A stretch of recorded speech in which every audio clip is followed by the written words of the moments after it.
What's up, everybody? What's up? What's up, everybody? What's up? This is the Talkers Podcast Unscripted. My name is Joe, and we have the Gooch. Hey now. What's up, everybody? What's up, Los Angeles, California? I want to say thank you very much, everybody. All your downloads, all United States, thank you very much. We really appreciate your downloads. Thank you very much, everybody. I want to appreciate California, Nevada, Oregon, Iowa, South Carolina, China. And yeah, that's about it, everybody. China, yeah, there you go, everybody. Thank you very much. Who's listening right now? We're live on YouTube. I can't believe Nevada, dude, 51 downloads, Iowa 71, California 206 downloads, District of Columbus, I think 32 downloads.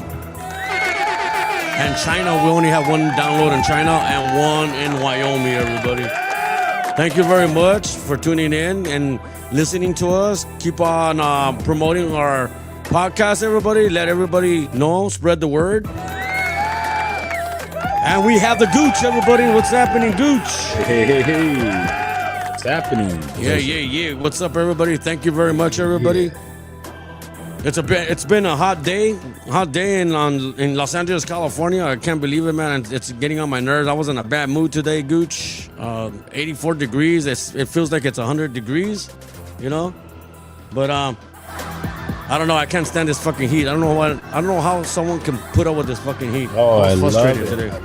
I love it. You love it? Oh, I love it. Oh man, I just can't. Oh, it's unbearable, dude. I mean, dude.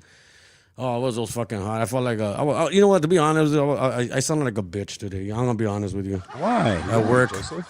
At work. Oh my gosh, dude. I just like, you know what, man? We had to work today, Monday. You know. We were in a tight schedule, you know what I'm saying? Yeah. And it just, I don't know, dude. It was just fuck. I wasn't in the mood to work today, and I just went over there just for force of habit and all that stuff. But yeah, I was in a bad mood. I felt like, you know what? I just feel like leaving. I just feel like, you know what, man? I already asked my boss. I go, you know what, man? What does it take to resign already, dude? What do I have to do and shit like that, you know? So I go, you serious? I go, yeah, I'm serious, dude. You know, I'm getting old. I'm fucking old for this shit already, dude. You know? I can't be doing this forever, you know? I'm 53 years old. I sound like if I'm fucking 60 or 70, huh? Yeah, 70. Jeez, man. Yeah. But I told him, you know what? I'm done, dude. I'm really done. I'm done. You're done with that job? Yeah, like, you know, it's tiring already, dude. I've been there for what, like 27 years and shit like that. And damn. I mean, as a merchandise handler and what else? And I became a supervisor and things like that. It's like it's already getting tired. You know, the wear and tear is already happening already. You know that, right? Oh, I know all about wear and tear, Joseph. I have underwears for the last 17 years, and believe me, I still have them. I still have them. A lot of wear and tear in those suckers. I don't know. It's unbearable, dude. I mean, I was just frustrated today because, you know, it's a Monday. Our days off is Sunday, Monday. You know that, right? Right. And nobody doesn't want to go to work on their day off, right? Right. You know, I didn't want to go into work today on my day off, and so we only had like 9 employees in my department. Okay? Right. So with those 9 that I have in my department, it's not gonna cut it. It's not gonna get everything done. So I was just frustrated. I just like, you know, fuck it, you know. Right. I just and then plus it was hot, so you know, I don't know. Enough about me. What about you, Gooch? How's everything with you? Let's rewind our weekend, and I already apologized to Joe because we had a little explosive conversation yesterday. Like, excuse me. Excuse you. Jeez. Well, you know, excuse me, my work schedule is pretty tight. Yeah, you know, I'm always working, but now I've come to realize that I need to take some time off during the week. Right. Like not work the weekends and because it gets it gets to the body and it gets to your mental health. Yeah, I know. That's what I'm going through too. Yeah. So I have a confession to make, Joseph. Go on. You were lying to me all this time. After yelling at you yesterday on the phone. Oh my gosh, dude. I ended up not working today. You gotta be kidding me, dude. And you fucking knew it. I fucking knew it. Oh my gosh, dude. And all the daggers you were giving me in your mouth. No, it's not. It doesn't make sense because of I'm not getting paid on this and this and that. It's because there's it doesn't make sense. It doesn't make sense. There's good reasons behind it, though. Okay, like Friday, I'll give you an example. Like Friday, Friday, I was supposed to have some material, some supplies delivered to us at the job site. Right. Okay, so I went in, bought the supplies, and they were supposed to deliver it, and then all of a sudden they couldn't because it was Friday and everybody wants to leave. These stores. Everybody, okay, so let's do it for Monday. Let's do it first thing Monday morning. I have the supplies delivered. We had some supplies, but they never showed up with our supplies. Man, you serious? So I just went back to the store and told them, please deliver them first thing tomorrow morning.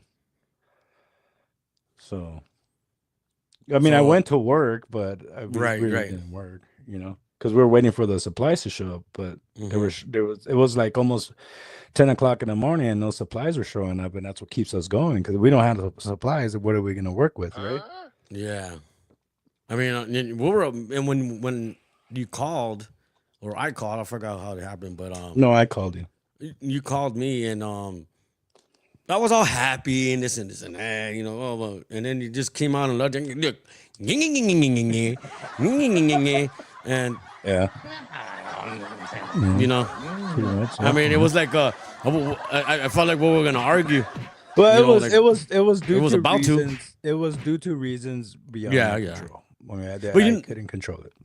But you know what? It was better off the way we did it because I didn't think if we would have started at 1 o'clock, to be honest, Gooch, and I just arrived at my house around like 12:30.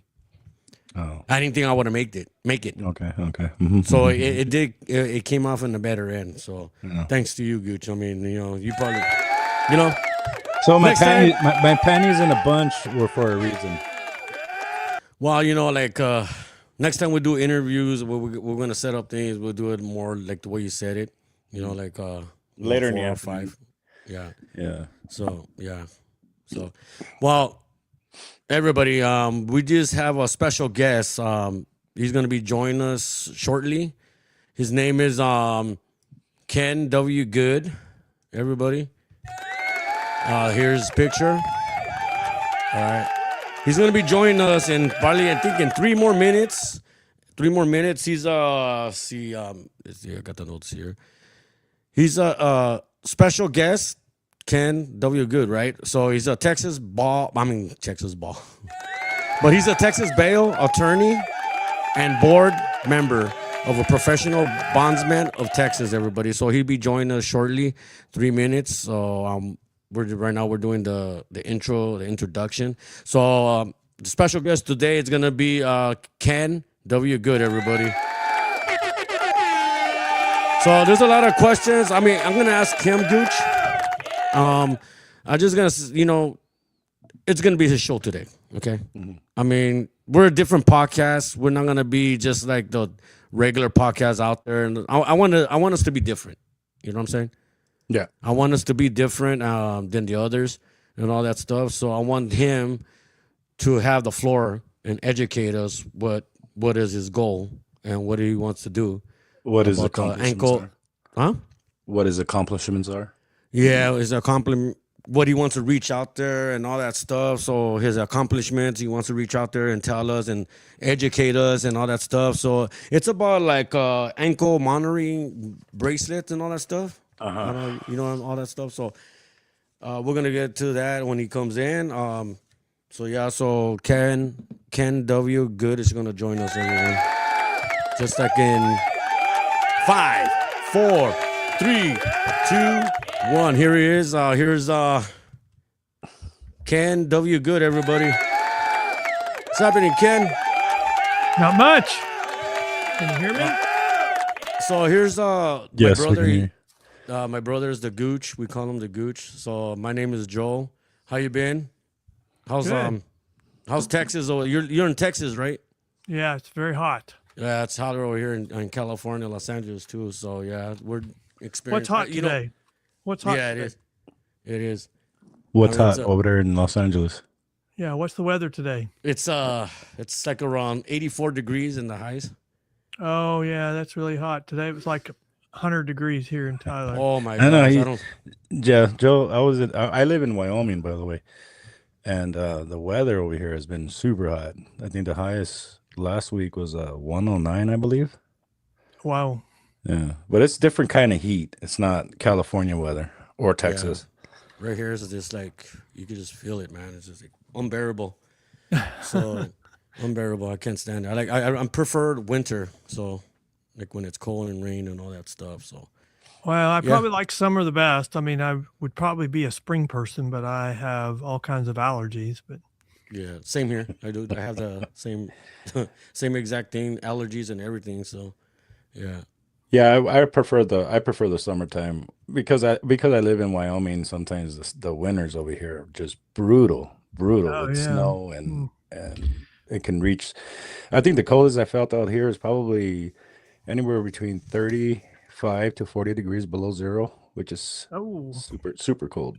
Yeah, I remember putting out Christmas lights in my shorts. So, you know. Wow. So, how did you hear about us? I just want to ask you that question. I mean, I don't know. We have a PR group, and they approached me about. I mean, so I don't know. They send out pitches. Probably that's probably what happened. Oh, okay. Looking for interest. So I was looking at your bio on Google, Ken, on your attorney. You're an attorney at law, so you're an attorney. I am. Graduate from Hardin-Simmons University in 1982. Yes, sir. Damn. Second generation. My parents actually met there. Small college in Abilene, Texas. Wow. Yeah. Went to law school, graduated in 89. So I'm just an old fart. Man, I've been squawking because I just turned 50, and I was like, oh my God, the day after I turned 50. Yeah. I'm 65. So wow. Man. I'm 53, so, believe it or not. What? No, we believe it. I'm 53, believe it or not. Yeah. Jeez. But, I would just say yesterday. It was just yesterday I was 53. So. Jeez. So I couldn't remember when I was 21. That's how far along it's been a long time, man. I go, jeez. Yeah. So Ken, real quick, Ken, we're a couple of idiots that are on a podcast, and we discuss a lot about the politics and where our country's going today. We are far from liberal Democrats or Republicans. We're kind of in the middle of everybody. Okay, I'm personally more conservative than anything. Those type of values. That's where I'm at. But as far as education-wise, you are the smartest man on the podcast right now. Yeah. There's street smart and there's book smart. I don't know if I'm either one. That's right. You're right. I want to know about that story. What's going on with Lee Gilley? Lee Gilley. That's a tragic story. I mean, he killed his wife, right? When his wife was all pregnant and a newborn. Yes, they've arrested him, and he's been awaiting trial for almost a year, and so was getting ready to go to trial, and so he decided at 5:30 on one Friday just to cut off his ankle bracelet, right?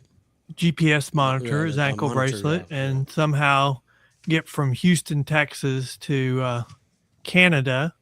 And in the while he's traveling, he picked up a fake illegal passport from another country. And he gets to Canada and he gets on a plane and flies to Turin, Italy. And when he's going through customs, they determine that his passport is forged. And so he immediately asked for asylum because he says he's being tried in the United States for murder and they're seeking the death penalty, which was false. They weren't seeking the death penalty, but he had prepared for this for 8 months. I mean, he grew his hair out, he grew a beard out, he changed his appearance. So I mean, so this wasn't something he was just, this was something he just decided to do overnight. Right. No, this is something that, I mean, we're talking about psychopathic type planning, and he's still in Italy.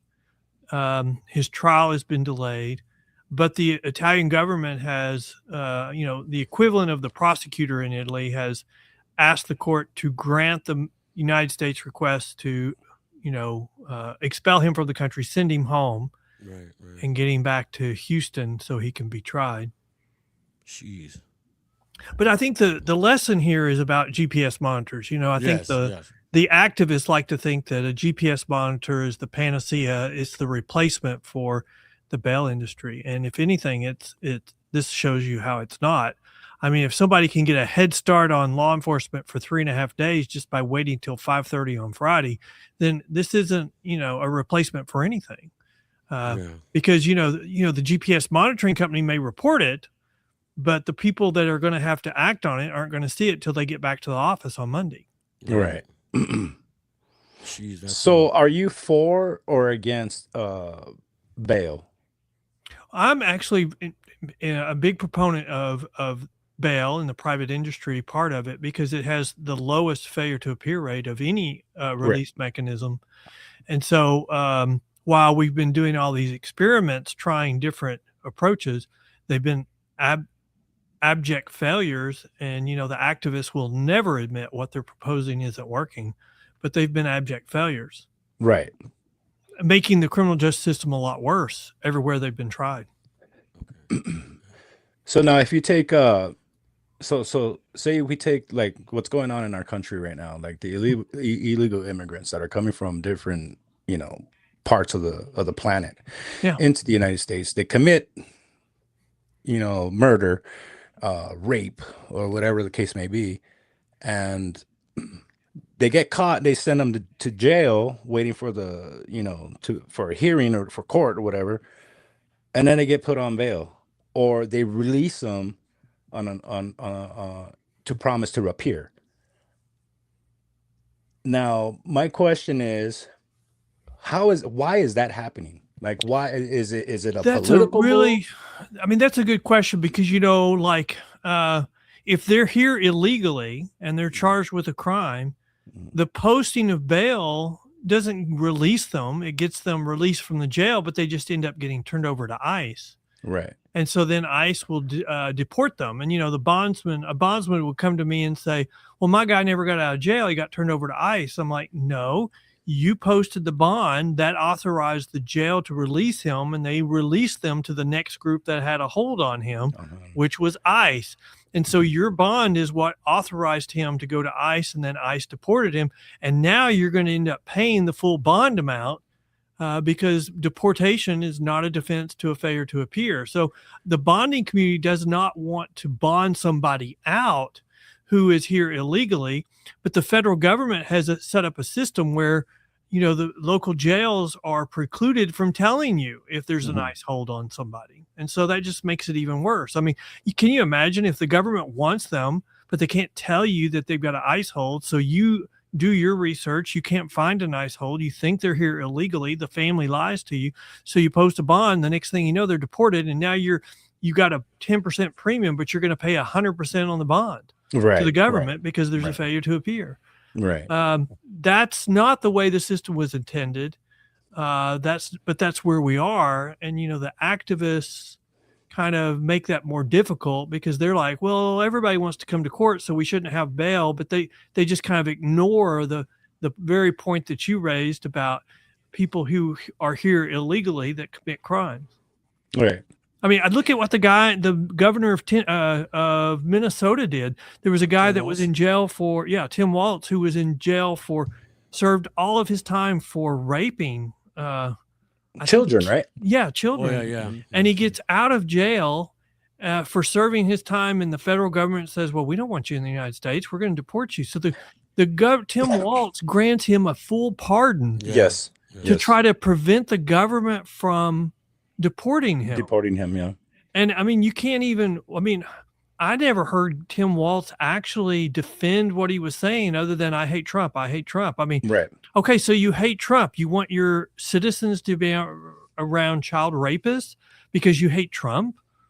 And to me, it seemed, and I want to take a dip into this just a little bit. I know the conversation is not about child abuse or sexual abuse on children. I know it's not about that, but we see it a lot with those type of criminals that get off easy.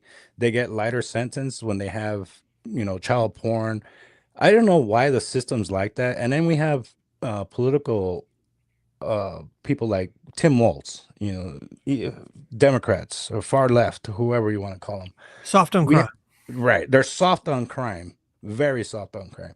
And we see it a lot in California, which is probably, I've been in Wyoming for the last 20 years now. And I love Los Angeles, California, where I was raised, but the system, the way it is now, is just total trash. Yeah.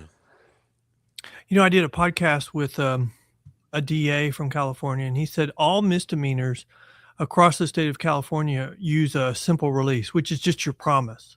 And so if you fail to appear on a misdemeanor in California, they really can't make you come back because they can't go across county lines to extradite. But what he also said is they have the Speedy Trial Act on top of that.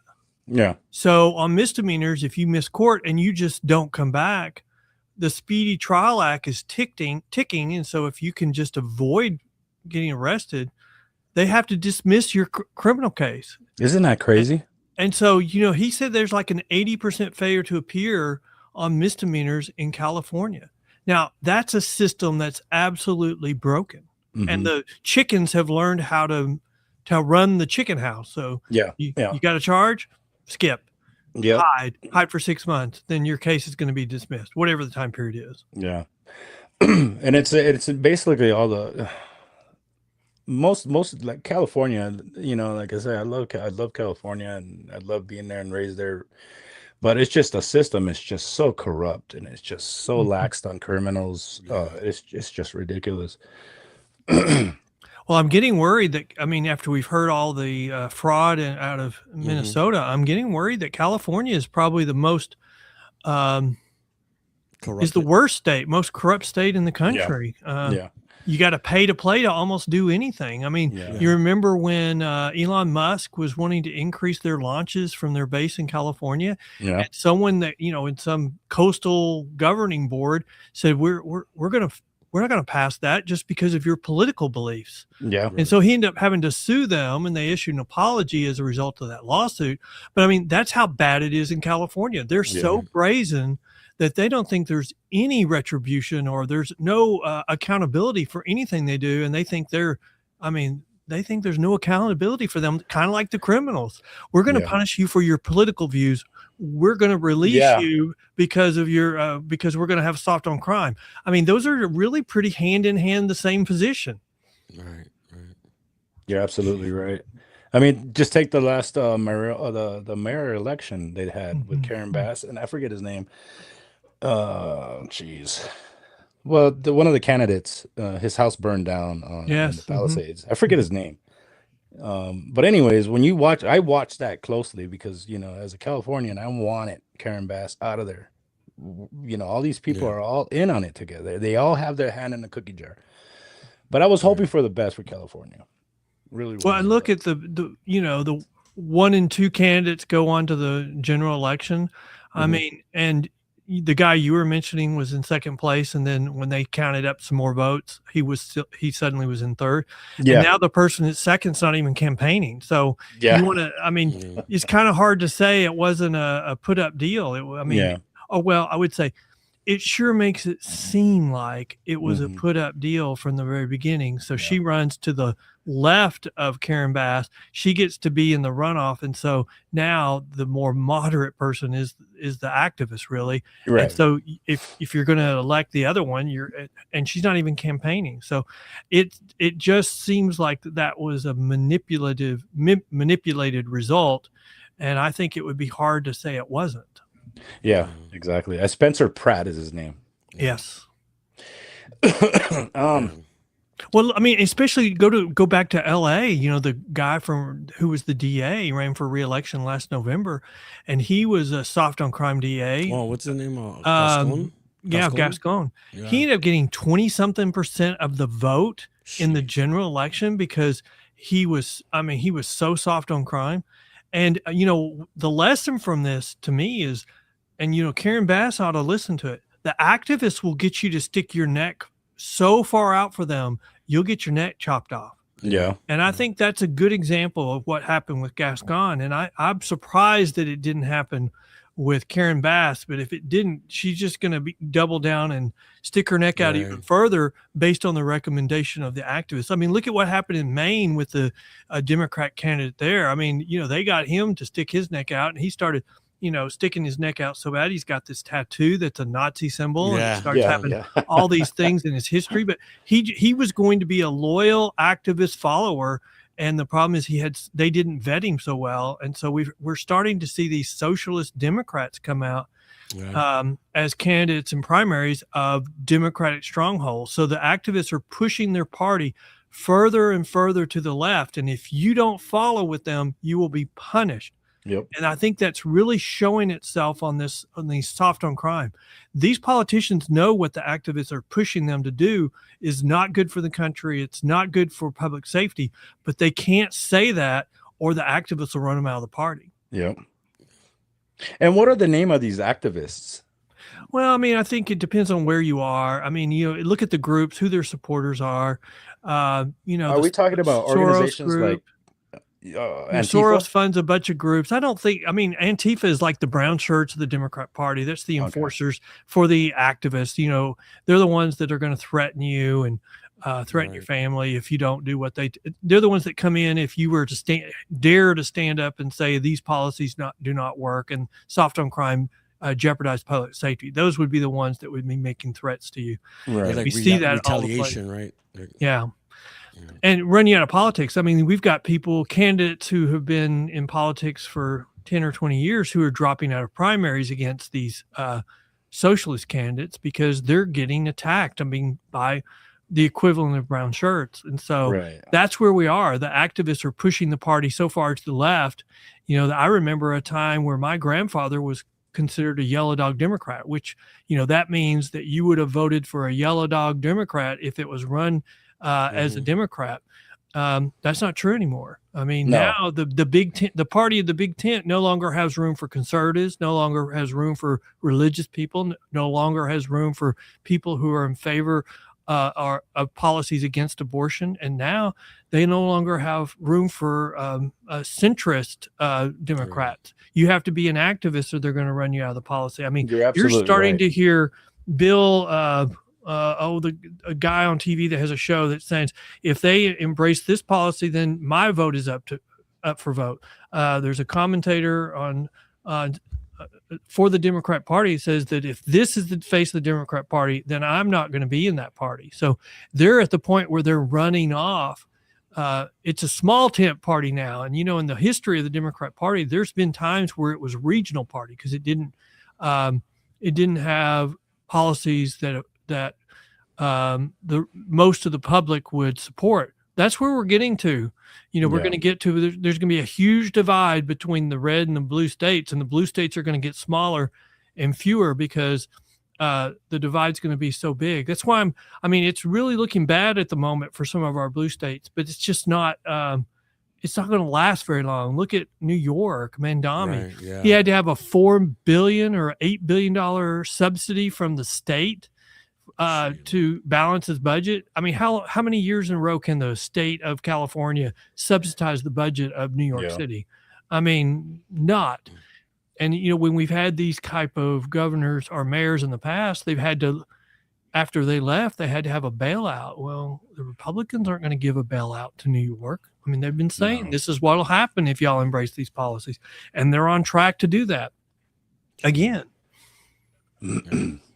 Yeah, the Democratic Party for sure is not the same Democratic Party it was maybe 30 years ago. Yeah, well, I think they're kind of embracing the third world politics. Like socialism. Yeah, it's like socialism. reach out to the poor, tell them you're going to give them all these things, get them to support you, then you get elected, give them a bunch of stuff, and then, bankrupt your country. And I would say third world countries end up selling drugs because that's all they have left. That's all they have left. Yeah. But that's how they get in power. These are not people who are looking after what's best for the country. They're looking at what's best for them. Look at Mamdani. Right. He's promising grocery stores that will sell at 30% less. Well, they're not going to sell at 30% less. They're going to subsidize the price with taxpayer money. And, how many more groceries could they sell? Or how many more people could they help if they just gave them, gift certificates to the stores that existed? I mean, They don't want to do that. I mean, this is all about Mamdani, even though he's not even eligible to run for president. So he's got some kind of plan. So he's going to use this as something. I'm wondering if AOC is going to run for president and he's going to run for Vice Schumer's spot. No, because he's not eligible for vice. Yeah, he's right. You're right. But he could run for Schumer's spot because right now Schumer can't get reelected because the activists hate him. Yeah. And so when he comes up for reelection, I would even argue the shutdown we had last year was because Schumer was trying to raise his profile with the party, not because of any other reason. But these are the policies that are hurting the country on law and order and criminal justice and bail reform. Right. No, Trump's talking about running a third term. I know he can't. Technically, he can't, but I see how he can. No, he's just tweaking I think he's just trolling. I mean, the people who are TDS, Trump derangement syndrome, every time he says that, they just go apeshit crazy. And so I think he's just realizing that. I mean, look at Trump. I mean, he just won a golf tournament over the weekend. One of his one of his golf courses had its annual whatever.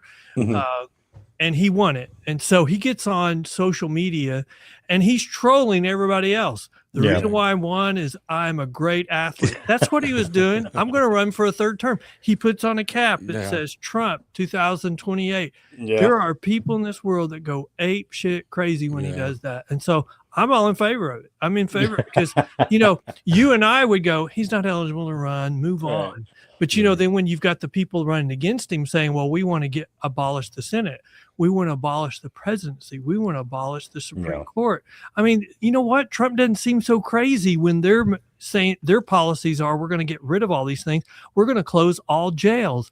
We're going to get rid of police. And, the science says when you get rid of police, crime goes up 75%. So, socialists want to get rid of jails until they get in power.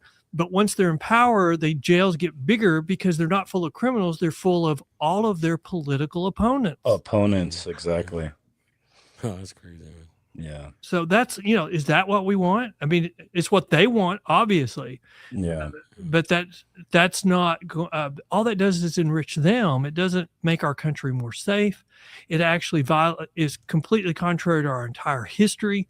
And if you look at them and you say, identify one country where this was done, they can't successfully.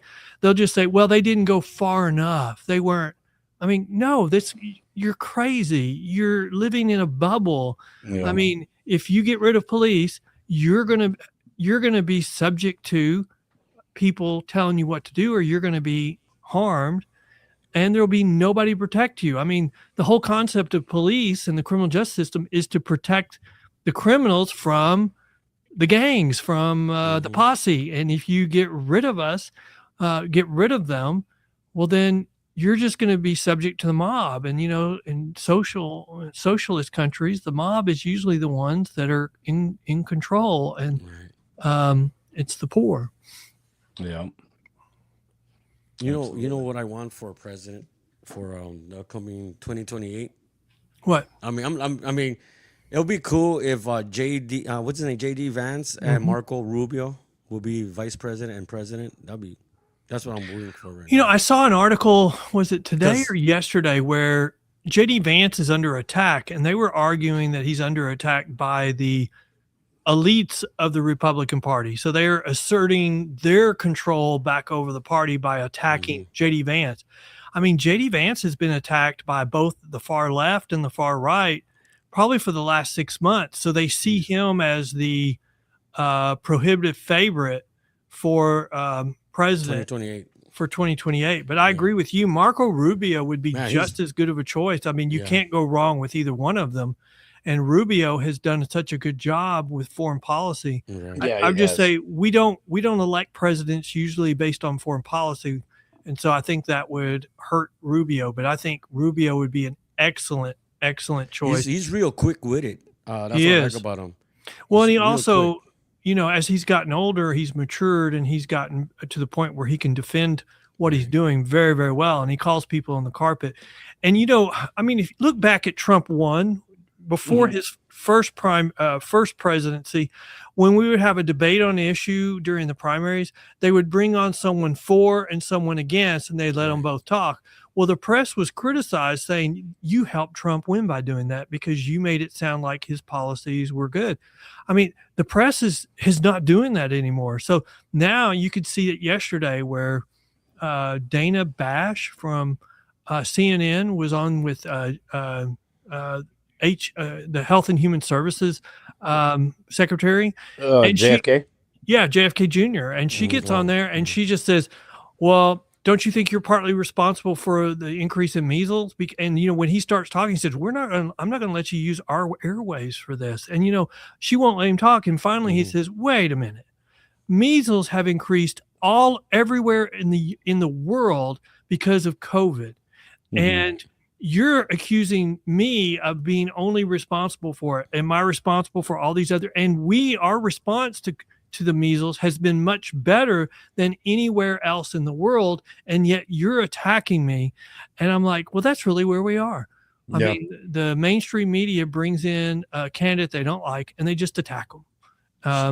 If they don't like the policy, they attack it. We no longer have one side for and one side against, and then the public can decide which they want to believe. Now we're going to tell you which one to believe, and we're going to attack anything against that. And that's where we are on a lot of these policies, including criminal justice, soft on crime policies. Do you agree that politicians are afraid to arrest other politicians? Do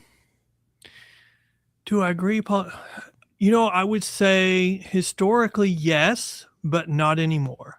Not anymore. I mean, if the Democrats were to get in control in 2028, I mean, we've got people in their party already saying we're going to have retribution against the whole Republican establishment that ran the country. So I don't think the activists have any problem with arresting. And I would say for the 4 years Trump was out of office, the whole purpose of what they were doing was to try to make him seem untenable to the public for a second term. And so they weren't worried. They weren't scared of arresting him. If you look at the FBI raid of Mar-a-Lago, the FBI was saying, don't do it. And it was overruled by the attorney general himself. And he even gave them approval for lethal force during the raid. So they were hoping for some type of reaction from Trump. And I mean, you can go anywhere bad with all that. And so I would say that what you're saying has historically been true, but I think Biden, when he turned over control of the White House to the activists, they could have cared less about arresting former politicians. In fact, they did that with Trump multiple times. Right. I mean, Trump has the picture of him from his mugshot hanging in the White House. Yeah. And, they're talking about putting his picture on a $250 bill. The picture he wants them to use is his mugshot. I mean, he's the best PR guy I have ever seen. And, I mean, it's crazy. But, what's really probably bad for these policies on soft on crime and these bad bail reform policies is he's looked at them and said, these are bad. Well, people with TDS suddenly say, well, we got to double down on these bad policies because we hate Trump. Right. And that's all it is. That's all it is hatred for Trump. That's all it is. I agree. I agree completely. There's some, you can take a step back. Well, wait a minute. You can even go back to Obama, and you can go to Clinton, and you can go to college campuses, and you can say words from their speeches and tell them that it was Trump, and they will just come out and attack it. But the problem is it wasn't Trump. It was Obama, and it was or Clinton. All those policies are things that Trump is saying now. I mean, people with TDS would say moving the capital or our embassy in Israel to Jerusalem was the worst mistake we ever made. What they fail to realize, because they just hate Trump, is every presidential candidate and president for the last probably 8 cycles have all promised to have our embassy moved to Jerusalem, and they just never did it. So they said they would, but then they didn't. Trump actually said it, and then he did it, and suddenly it's a really, really bad thing. It's just a division of the hatred that they have for Trump. You know, I read something one time that said, for a democracy to work, you have to have the consent of the losers to govern. And I think that's really true. And the problem we're having is the activists no longer are consenting to be governed when they lose, especially with the activists on the left. I think the Republican Party still consents to be governed. If, the president wants a cabinet that seems to be extreme left, the Republicans usually still give it to them. That's not true with this election cycle, not with Trump 2.0. The activists are just come unglued. Yeah, they do. And from my point, I see it from the criminal justice bail reform. They'll never admit what they're proposing is not working. They'll never agree that it's a failure. And so they'll write articles that's just pseudoscience saying, oh, it's working. Or they'll say, well, it's not the reason crime is increasing. It must be some other reason. No, this is the only thing we did. But they won't admit it. And so it's kind of hard. People ask me, what's the compromise with these people? It's kind of hard to find a compromise when they will never admit what they're doing is not working. Right. Now, do you think that like murder suspects should be bailed out? Probably not. In majority of Texas, they would not be eligible for bail. Okay. We just amended our Constitution to make it clear that the judge has the discretion to hold them in jail. But, the majority of the state, if you're charged with capital murder, you would stay in jail until trial. Right. But the problem is during COVID, Houston, which is one of the largest counties in the country, which is Harris County, started releasing people charged with murder, capital murder, on personal bonds, just simple released on their own promise that they'll come back. And then they would get out and kill somebody else. And so I started arguing that in Houston, you get one free murder, like a dog. You get one free bite before you're going to be declared dangerous. Well, you get one free murder before you're going to be held. And, the activists, the people who really have socialist policies as their goal, they argue, well, if we would provide these people with housing and food, they wouldn't commit these crimes. And that's just hogwash. That's the socialist agenda. Right. I mean, that's what their whole argument is. If we just provided these people with housing and food, then they wouldn't commit crimes. I mean, that's just hogwash. I mean, how do you address organized crime, gangs, and career criminals in that situation? You can't. What do? You ignore them. And so you just ignore those issues and say, don't listen to Ken. He's a racist because he's saying we can't address this with housing and food. And I'm like, no, you can't address that because that's a socialist agenda and socialism doesn't work. And all you're proposing is socialist remedies that are failures, and you won't admit that they're socialist, and you won't admit that they're failures. Yeah. Right. They're trying to twist it around, huh? Like they're just trying to twist it. Well, yeah, and they want to keep presenting it as new. I mean, this is a new experiment, and then they'll have. I'm going to get in trouble for saying this. They'll have places like Right on Crime, which is considered a conservative think tank, and it is on most things, but not crime. And then they'll propose, we're proposing it, so it's the conservative solution. I mean, they were behind Prop 47 in New York, which is an absolute failure, and it's what decriminalized theft under $950. They were in favor of the reforms in New York that have now been rolled back 3 times, and it's still the number one issue in the governor's race. And so they're wrong much more than they're right, but they keep presenting themselves as the experts. So are you currently fighting this in court? Like still? Well, I mean, fighting it in court. I mean, we present our arguments on why things don't work. Mm-hmm. So I like to think we're a resource for legislators. But okay. In Texas has gone the opposite way of some of our urban areas. We've strengthened the criminal justice system instead of made it weaker. We've limited the use of these simple release mechanisms, which are just a promise to come back and nothing else. When you release somebody on a simple release and it has a 50 to 80% failure to appear rate versus releasing somebody on a private surety bond that has a less than a 10% failure to appear rate, you can see very quickly one creates backlogs and puts pressure on the criminal justice system to prevent collapse, which is dismiss cases. And if you dismiss cases, criminals see that as a reward, and they see that as a green light to commit more crime. Now, when you're dealing with judges, do you come across some that are far left and some judges that are far right and some are in the middle and some are non-biased? Do you come across judges like that? Sure. And especially in our urban areas. I mean, it's these bail reform pushes have pushed our judiciary to the left in some areas. There was a advertising campaign before the last election in November in Houston, in Harris County. Mm-hmm. And they were telling sob stories of, public safety fiascos. Right. And at the end, they just said, vote Republican for judges. I mean, that's all they said, vote Republican for judges.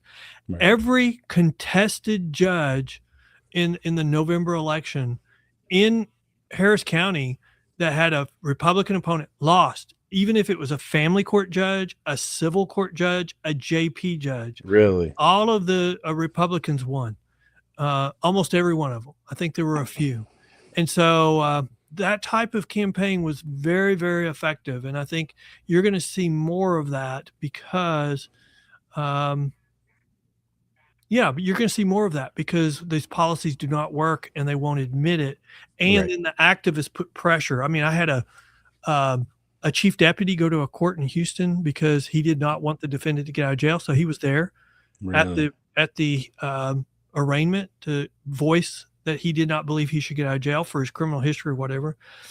The judge called him up to the bench and said, "I'm sorry, my party wants these people released. So I'm going to release them." So it's all political right now. And so we, it's all politics, or there's politics to a certain extent, but we need to get politics out of this as much as we can. Yeah, absolutely. And when one party is saying, I'm doing what my party wants, not what the public safety demands, that's not going to last very long because the public is always going to demand public safety. Yeah. And I think that the public should do something about it because after all, the public is the one that's paying for it, right?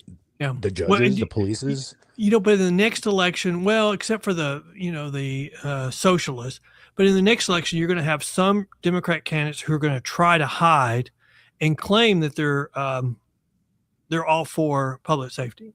They're going to claim they're strong on crime. But I would say you got to vote Republican for judges and for DAs, and even in the national election for one more election. If you do that, then the Democrat Party will do what it's always done. It'll moderate, and suddenly it'll be strong on crime, just like it has historically been, because they will require the activists to moderate. Until they do that, until they're willing to police themselves, then if you elect one of these people, I mean, even if they say they're a moderate, it's just going to be, how can you trust them? Right. Biden said he was a moderate. We're going to go back to normalcy if we elect him. And he got into office and turned this country over to the activists for 4 years. Yes, he did. And so how can you trust the next moderate to say that they won't do the same thing? I mean, I read an article saying Kamala Harris is still the prohibited favorite, for president, for the nominee for the Democrat Party. And it's because she's the Obama selection, even though they said, he says he's not, he hasn't picked one, but they made the argument but she's really the moderate for the party. But I mean, it's worse for her. If she were to get into office, she's going to turn it right back over to the activists. Yep. And so the activists would run this country into the ground the rest of the way that they nearly did for 4 years. So how can you trust the Democrat Party, especially when you've got Democrat socialists running in different parts of the country saying, we want to get rid of the Senate. We want to get rid of the presidency. We want to get rid of the Supreme Court of the United States. I mean, these people will try to do that if they get in office. Yeah. And you can go to these activists too. And the ones that want to defund the police, and you get in their face, and the first thing they want to do is call the police. Yeah. Oh yeah. Yeah, but you see it happen all the time. But that's the problem when you get to the activists, because when you get to the activist positions, it's public safety for them. But not for us. Yeah. I mean, they come to those forums with their own little private security, but they want to get rid of the police for everybody else. So they're going to be safe or safer than us, but they don't care. I mean, they don't care about us. Look at Mamdani. He's trying to run out of New York City all the rest of the people that were paying taxes right now. And so you could argue how stupid he is, but I would argue he's running out any person who would vote against him at the next election. Yeah. New York's gonna turn out like another Michigan. Yeah, and it's gonna run out of money, isn't it? Minnesota. Minnesota. And it's going to run out of money very quickly if the state is not willing to subsidize the city of New York. Yeah, because we're already seeing it with supporters like celebrities like Robert De Niro and Ben Stiller. They're turning against Mamdani because of what he's doing. He wants to tax the rich, to feed. Well, the rich pays the majority of the taxes, so he didn't want to just tax the rich. He wants to tax them even more. Right. Right. I mean, and they keep this argument, well, you don't pay your fair share. Well, right now, we're the only ones paying a share. Yeah. So are you guys I'm not rich. Are you pushing that the ankle, what was that, a monitor? The electric monitor thing? Okay, so on my position on the GPS monitor is that it is a supplement, but it's not a replacement. It's not. I mean, the activists would say, oh, we don't need bondsmen. If we need some assurance, we can get a GPS monitor. The problem with GPS monitors, you got to keep them charged. So there's a high false positive that there's a problem. The biggest one is, it's not charged. Or, if you try to, you get a false alert that they left their house when they didn't. And so there's a high incentive when you get an alert to say, that's just them. We get that all the time. So that's nothing probably. And so you're waiting for another alert. So that's another reason why if you wait till 5:30 on Friday, you're going to get a 3-day head start before they're going to do anything on you. And I would just say, if anything you do, if your whole public safety plan involves something that they can get a 3-day head start on, then it's not a public safety plan. And that's all Lee Gilley took off because he got a 3-day start. Well, he did it 5:30 on Friday, and the court didn't go back to business until Monday. So by then he was in Italy. And the only reason why the court, nobody would have known if they hadn't found him in immigration. He'd be gone. It's crazy because all the technology that we have, like smartphones and all that stuff, they can't make that simple little thing go off crazy. Like what is it that alerts you when there's a... But the Amber Alert? Yes.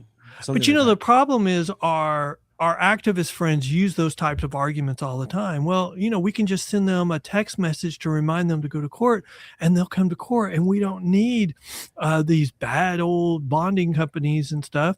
The problem is these are troubled kids, troubled people, troubled adults who have never found their niche, and they're nomads.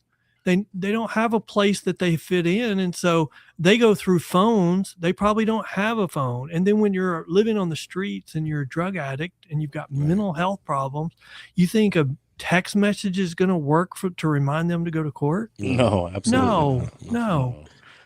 But the simplicity of these arguments, that's how simple they are. There's always a way around getting off those things. You know, they always find a way. You know, yeah, they always find a way. Well, and you know, I was embarrassed. I would be embarrassed if I had to go to Walmart and I had an ankle monitor on. Right. But you know what? People are not embarrassed by that anymore. No, they just walk freely, like whatever. Yeah. Oh, I'm good. I'm the bad guy. You know, it's what the young generation call it's a flex. Yeah. Right? You know what? I guess I'm so old. A flex meant you'd been working out, not that you had a GPS monitor from going to jail. But yeah, I think you're right. We have another host, my brother. His name is Remo. He knows all about that. So I'm sorry he didn't show up today. He was working, so we had. He knew I was going to be here. No, he would be the one to agree with everything you're saying. It doesn't work.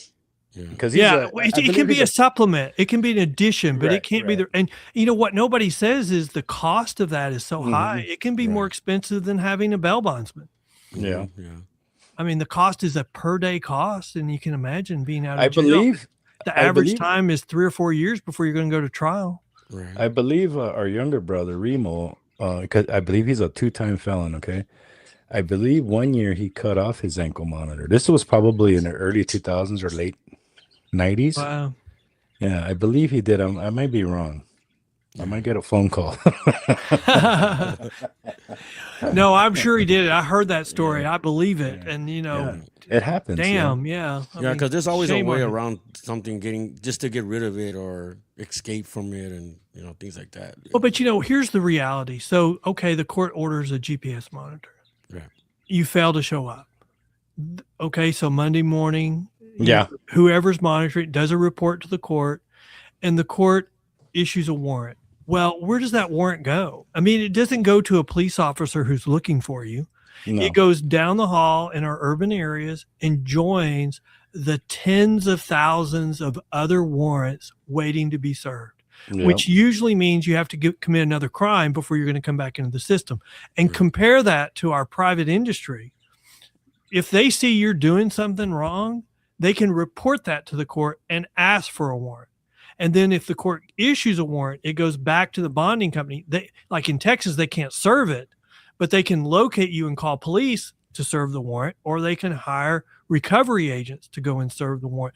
But see the difference. One is someone is specifically looking for the person. The other one has a warrant that's just waiting to be served, like the tens of thousands of other warrants that have already been issued waiting to be served.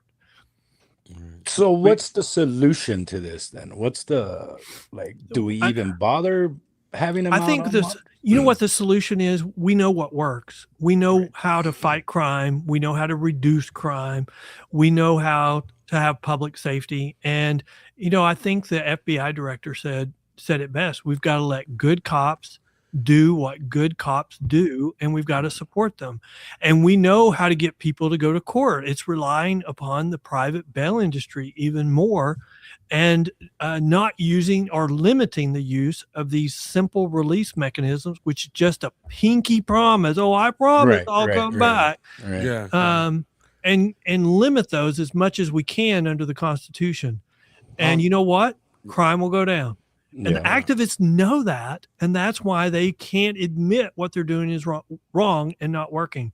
And that's why they have to issue all these pseudo studies saying, oh, it's not bail reform, it's not criminal justice reform, it's something else. No, it's you yahoos. Yeah. The thing I want to ask too is that does the judge choose to give them the GPS monitors or it's usually so does the criminal request it? Because there's some that they want to request that because they don't want to go to jail or prison and all that stuff.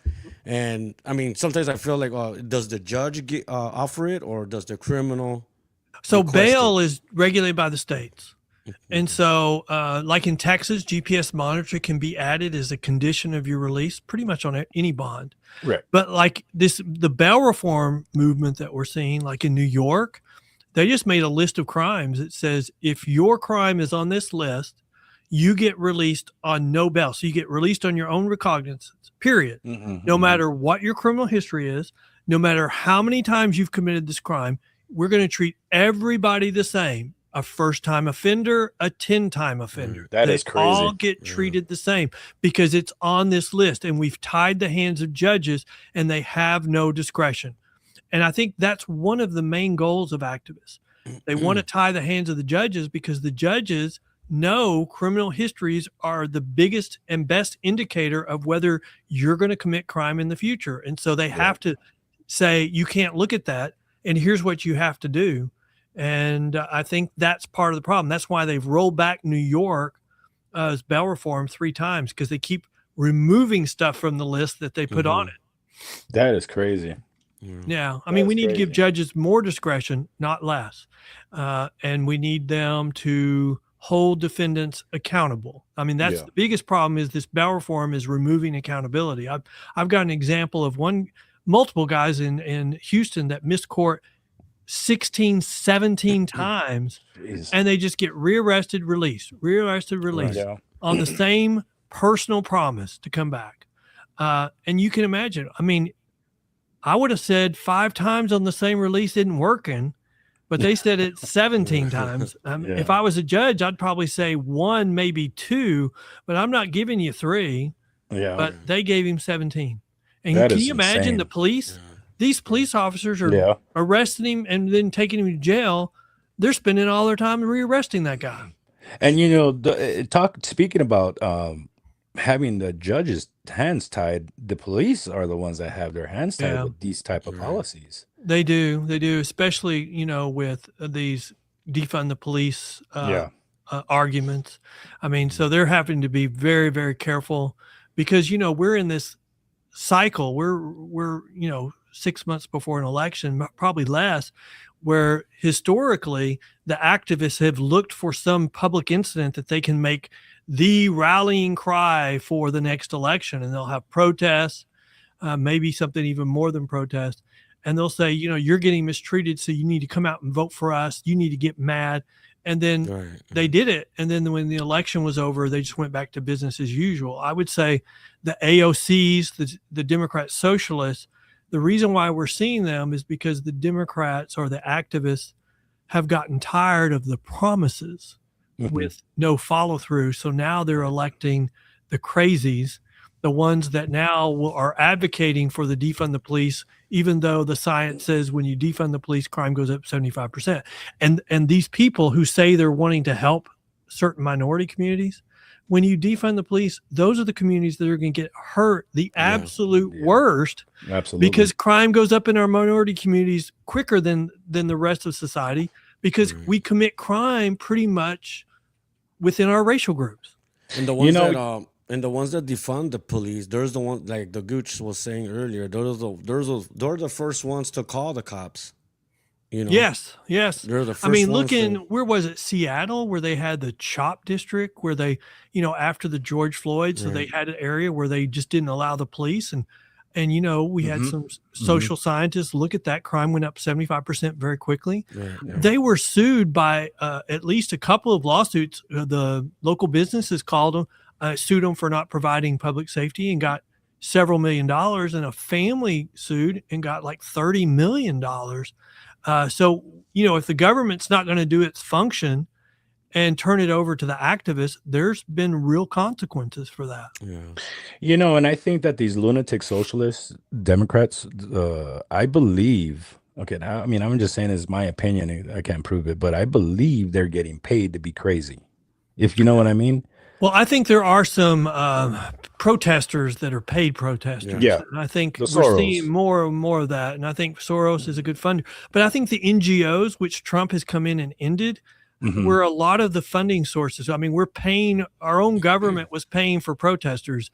I mean, if I think, in my opinion, but I think you can see the proof of that with the NGOs have gone out of business in the Central America. In South America, countries that have historically had leftist governments have started losing to more conservative governments. And then you've got Honduras just announced they're not going to have any more elections. Yeah. And so to me, that's like they're scared that without this NGO money, they can't win an election. Right. That's crazy. We haven't seen a riot. We haven't seen what's it called?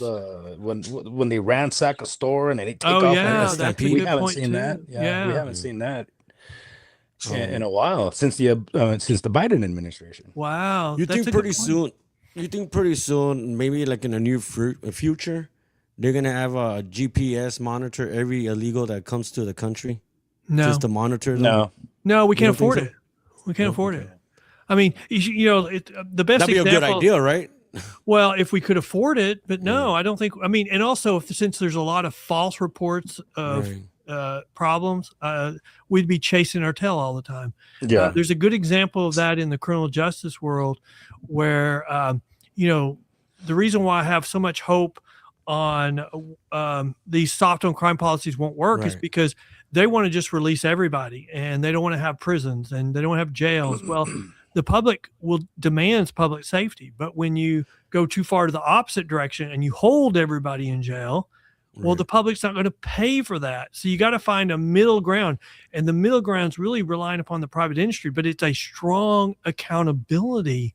So you give them a shot, and if they don't do it, then they're going to have consequences. Like all the taxes that we're paying, must well make something like that, right? I mean, like, see, this entered my head. Like, it's like, when you go to the ocean and fishes, you get a fish and you mark a shark and all that stuff, and you mark a cheetah. Yeah, but in the perfect world, that'd be a great solution. But in the real world, where you have all these false positives and all these reports that it wasn't charged, or that they deviated and it was incorrect, I mean, we would be spending all of our time chasing that if we did that. I think Joe's.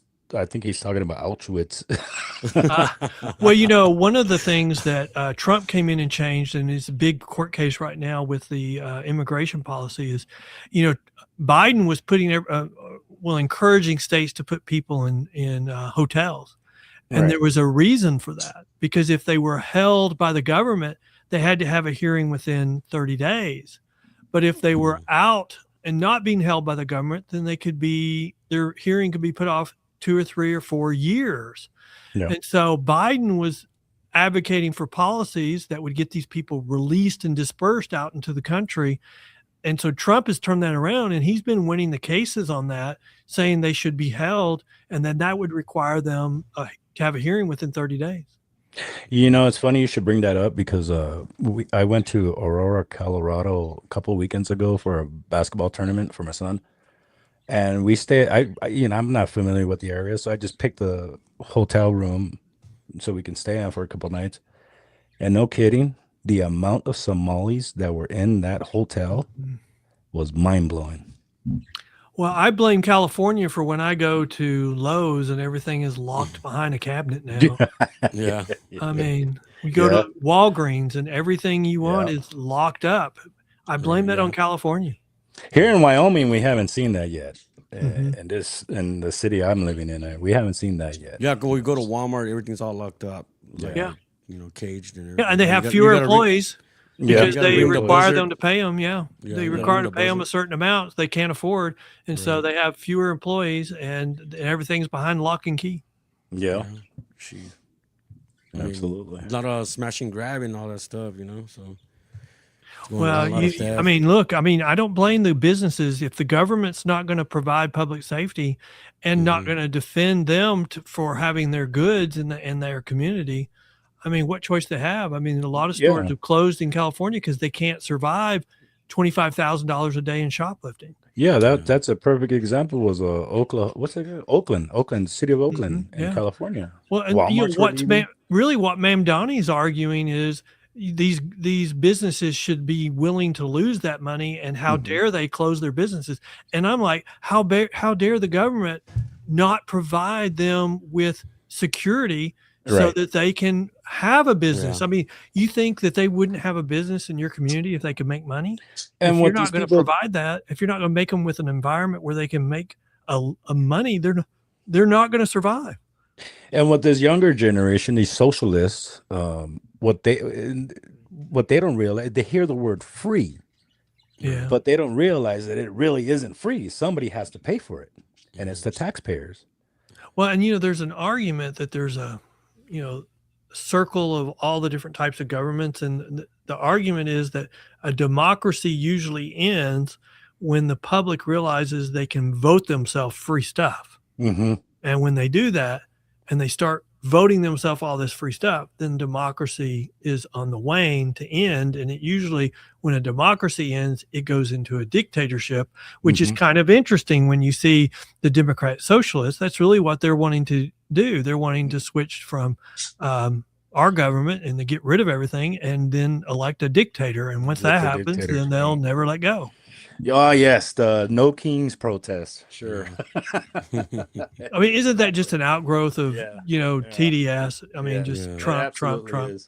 We hate Trump. And I really don't know. I mean, is it really that they hate Trump, or is it really that he is a danger to them, and so they have to hate Trump? I think it's a danger because they have to hate Trump. Yeah, I think the medium just made everybody hate Trump. That's what I think.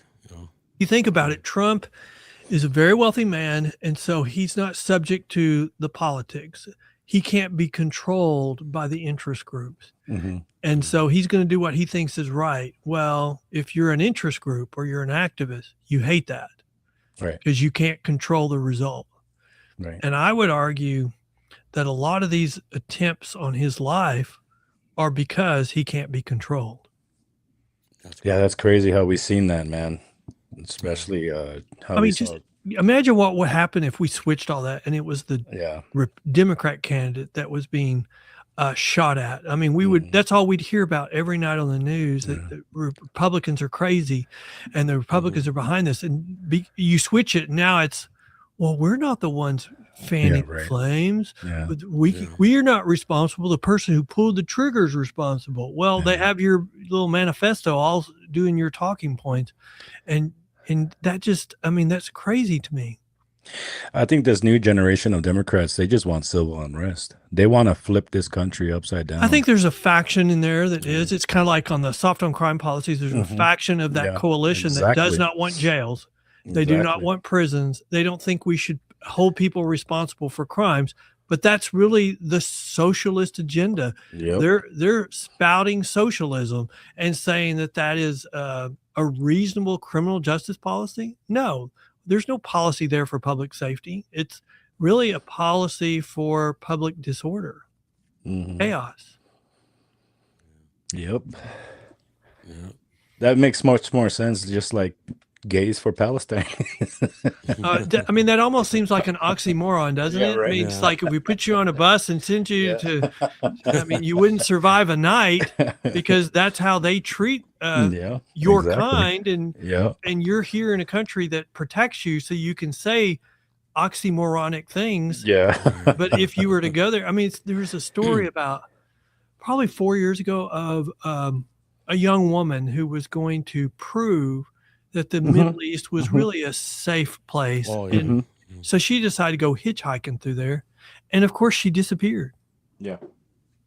And you see a number of there was one here recently, actually. She moved to Afghanistan, I believe, a white woman here from America. And she met some guy at here in the United States, and they moved to Afghanistan. He killed her. Yeah, because she was against ICE, right? Yeah, she was all against ICE, and she was all pro-Palestine, and he ended up killing her. Yeah. I forget the girl's name, but I think for some reason we've had some courts that have gone really crazy on these types of issues. Where someone kills their significant other and says that it was sanctioned and authorized under their religious beliefs, and so you've got under our Constitution a right to right of religion. And I think that's one of those areas where if you don't, well, I think if you're an activist, you could see that and you could go, oh, well, no, they had a right to do that. And it's like, no, that's crazy. Look at our foundation as a country. I mean, we have certain things. I don't care what your religion is. You don't have a right to murder. And if you think that you do because of your religion, well, then you should be spending time in jail. Because that's not, I mean, that's contrary to our beliefs in this country. You don't have a right to murder somebody because you're a good Baptist and you read the Bible to say that if somebody hurts your feelings, you can kill them. Same thing, with the Quran. The Quran doesn't give you a free license to murder somebody just because they're your spouse. Yeah. And if you think that does, then you should not be here, or you should be in jail. Yeah. Or marry a 9-year-old. Yeah. Well, yeah. Jeez. I mean, if you want to talk about crazy stuff, the activists, that's kind of, you can see they're going from there. If you want to say, what's the age of consent? Well, we need to lower the age of consent because people should be able to do that. I mean, look in Seattle, they're saying, well, if people want to overdose on drugs, they have that right. And we have to pay for it? No. Yeah. I mean, that's why I'm against these soft on crime policies for drugs, because we need them arrested for doing drugs, and we need the hammer of the criminal justice system to encourage them to go to rehab, because rehab is a 75% failure rate. So we got to keep giving them an incentive to go back. And if they refuse, then we as a public, as a society demanding public safety, we have the right to isolate them away from society so that we're all safe. And gosh dog it, that's called a prison. A prison. Yeah. What a show. Ken, you're educating us. Thank you.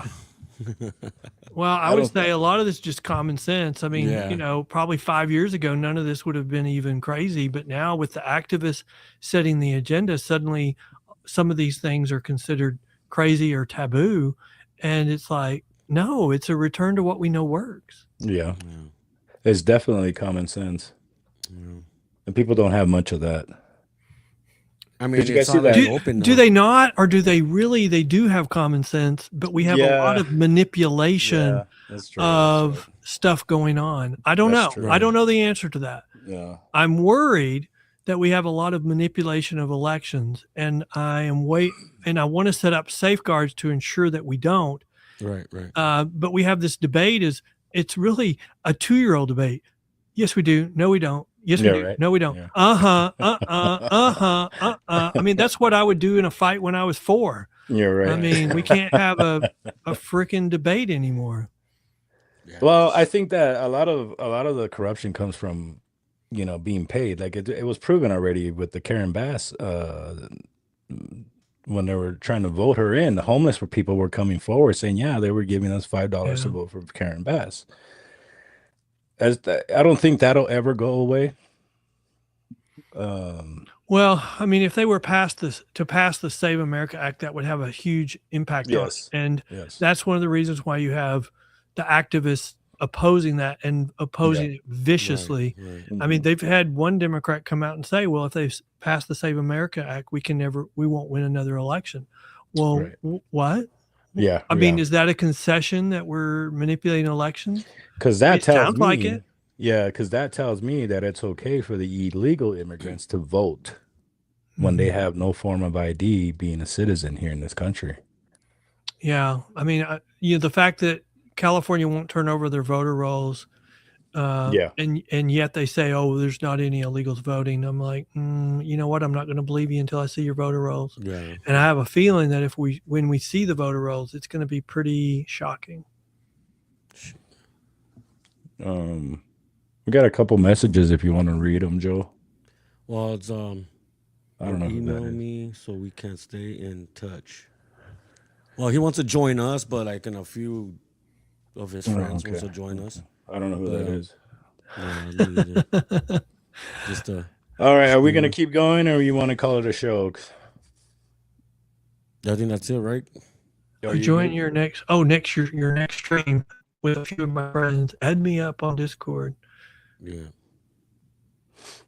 Send me your email. Yeah, I told him to send me his email so that way the next time he wants to. It's probably some Democrat that wants to debate us. The last time I did a debate with an activist, they really couldn't respond to my arguments, so they just eventually just said, "Well, Ken, you're a racist." And I'm like, well, that just means you can't respond to the merits. So you're just sending a message to the to your supporters. Don't listen to Ken. Right. It's identity politics. Don't listen to him. He's a racist. Let's set that aside. Respond to the merits. I put a QR code there to join us live and see if it works, so they could aim their camera to the QR code. No, don't.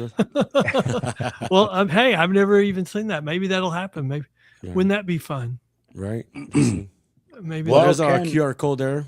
You said you shedded some light on these two morons here. No. We learned a lot. We learned a lot today about everything. So I mean, I'm not really a politician guy, you know. I'm not into politics. I'm not into politics and all that stuff. But I think I'm a little bit too old really for interesting, politics.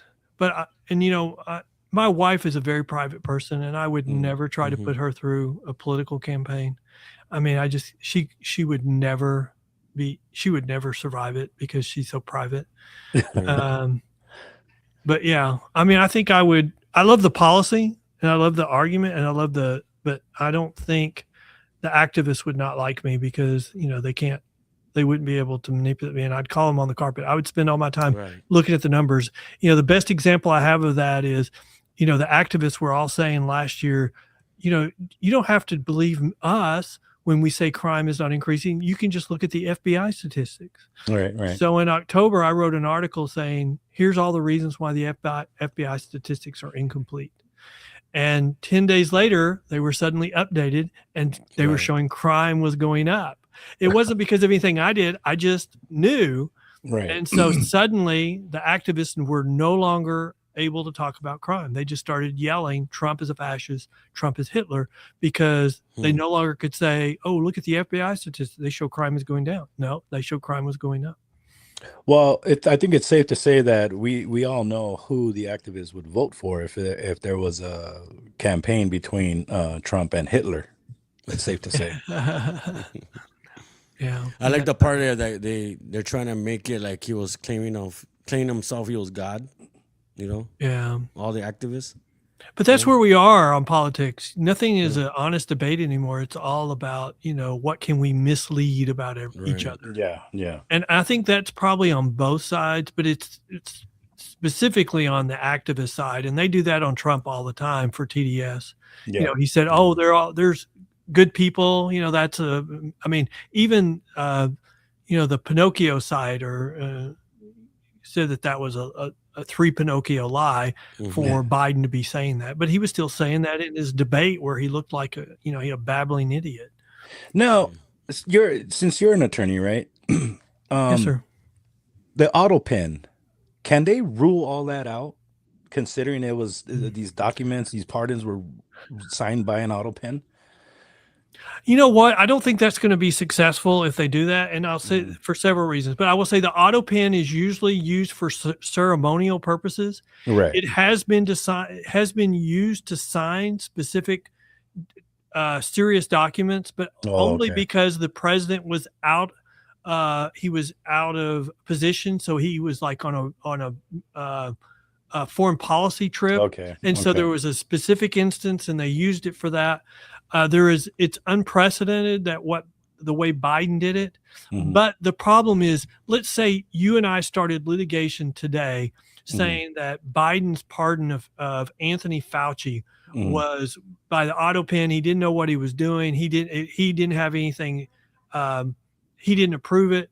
Well, tomorrow the activists would get a statement from Joe Biden saying that's a lie. I knew exactly what I was doing and I approved it. Well, then how does that go anywhere? Right.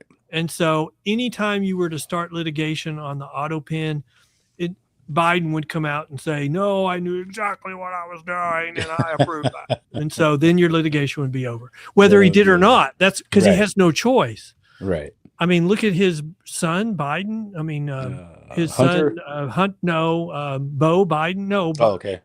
No, is it Hunter? I think it's Hunter because Bo might be passed away. Passed away. Hunter just came out with, he was in a deposition saying, I don't have any money. I have nothing but some pictures I painted. Right. And now I think that somebody was trying to collect on a judgment. So the deposition's purpose was solely to talk about his assets. But, if you listen to him, he has no assets whatsoever. And how long have they been out of the White House? 3 years? 3 years, close to. I mean, I think that thing you were talking about, the deposition you were talking about, is because he needed to pay child support. Hunter Biden. Oh no, his attorneys that represented him in litigation during the Biden presidency were suing him for not paying their bills. Okay. Yeah. The house in Malibu or something? Yeah. Maybe. I don't know. I mean, I don't want to be in any circle with that young man where, I mean, his life experiences are way surpassed mine. And I am 65 years old and I'm okay with dying without those experiences. Yeah, right. Imagine that, Gavin Newsom and Hunter Biden for 2028. Oh yeah, because he said he would run with with Gavin Newsom. Gavin Newsom as vice president. But Gavin Newsom would be a very good lieutenant or a pawn of the activists. He'd do whatever they told him. Yeah, absolutely. Now Hunter is kind of a loose cannon. He's always been a loose cannon. Yeah. So I mean, the activists would never support him because that's not what they want. Right. But Kamala would be a pawn. She would be a good soldier. Yep. But the problem is when you get AOC is a loose cannon. So the activists, I mean, the elites would not support her, but the activists would. You know, the coalition in the Democrat Party historically since Obama has been Wall Street pays for the election, and they focus on social issues. But the AOCs, the social democrat candidates, they're not going to be satisfied with that. And so that coalition is blown up. And so if it's Kamala, they're trying to get that coalition over the finish line one more time. If these people elect Kamala, this country is doomed. Well, some people say if she's the candidate, that'll make it easier for the Republicans to win. I don't know if there'll be any easy election for the Republicans if you've got the ability to manipulate the results. Yeah, that's true. Do you see what's his name, Barron Trump as president in the future? I don't know. He's young, and so he's got a whole bunch of stuff in front of him. He's still in college, and so let's get him out in business for 10 years, and then see. I mean, it seems like he has a good head on his shoulders.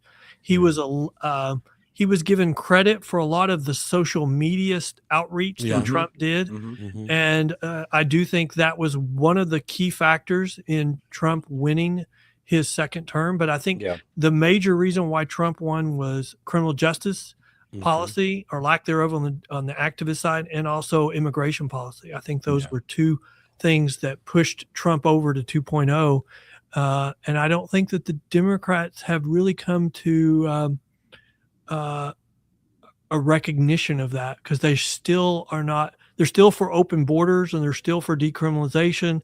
They're still for soft on crime. And as long as that's their policy, then it's going to be difficult for them to win a national election, hopefully. That's interesting. That's crazy. We'll see. Yeah. We'll see in a few months. It's August 1st. September, October, November. The midterm elections is 3 months away. I mean, we're talking 3 months and a week away from the election. Would you ever be president, Ken? Me? Ken for president? I will tell you this, both of my daughters, when they were growing up, I have two girls, and one just got married and the other is a senior in college. But when they were little, and they're 6 years apart, but when they were both at a certain age, both of them came to me and said, Dad, you should be president one day. Yeah. And it really scared the crap out of me, because, as a father, before your kids are teenagers and they come up to you and they tell you something like that, you've just now reached the pinnacle.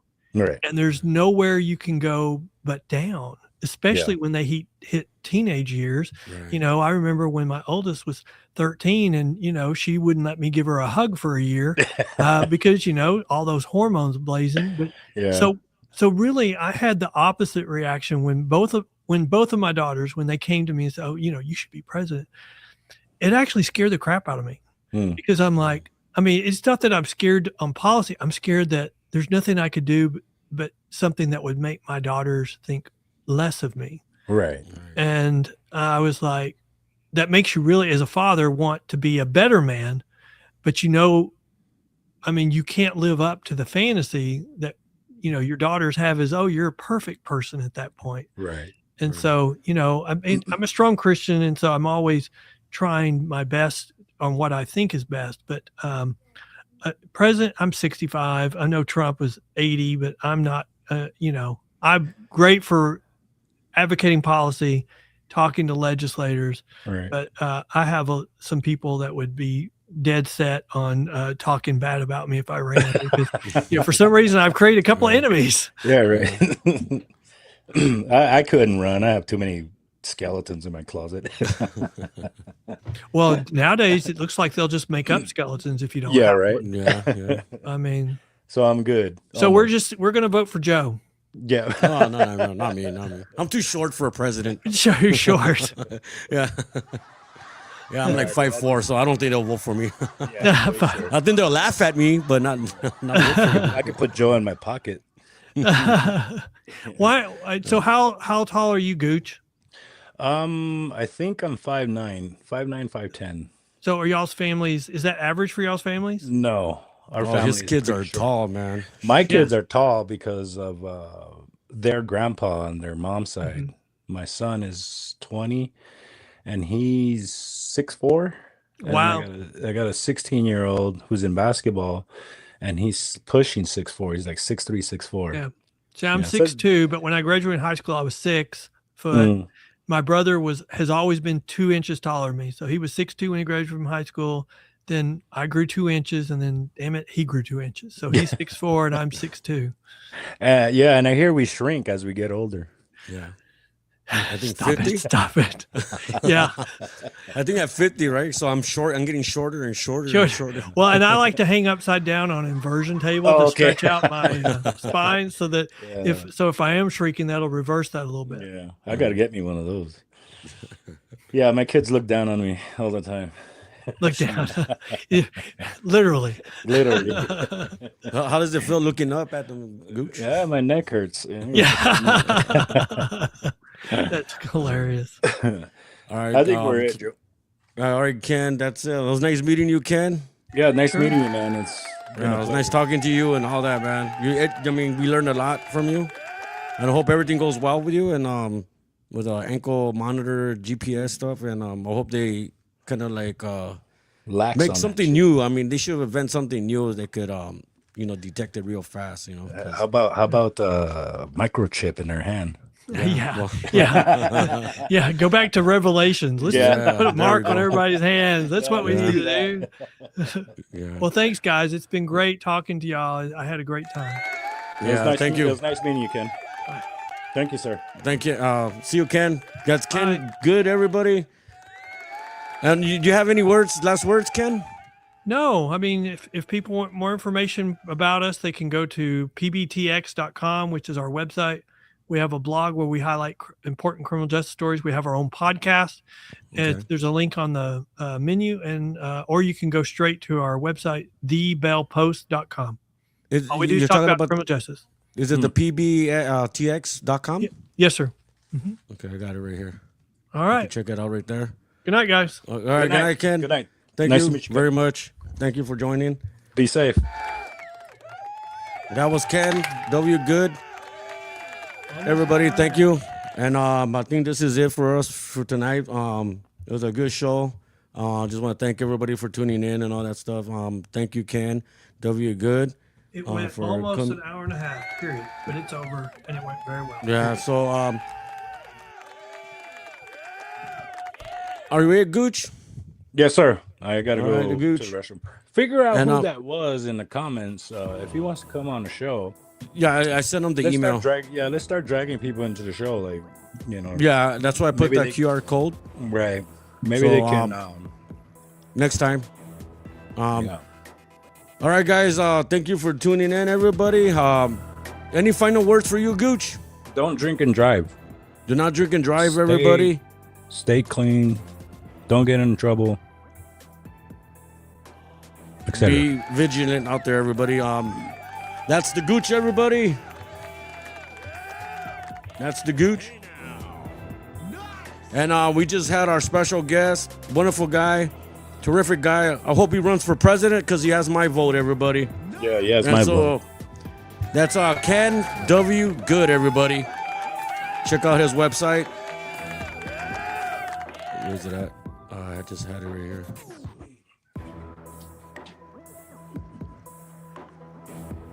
All right, guys. That's it, everybody. Thank you very much, everybody. All I can say is that have a good day. Thank you for all your downloads, everybody. Thank you for all your downloads. Stay cool out there. Stay hydrated. Drink plenty of water, everybody. All I can say is bye.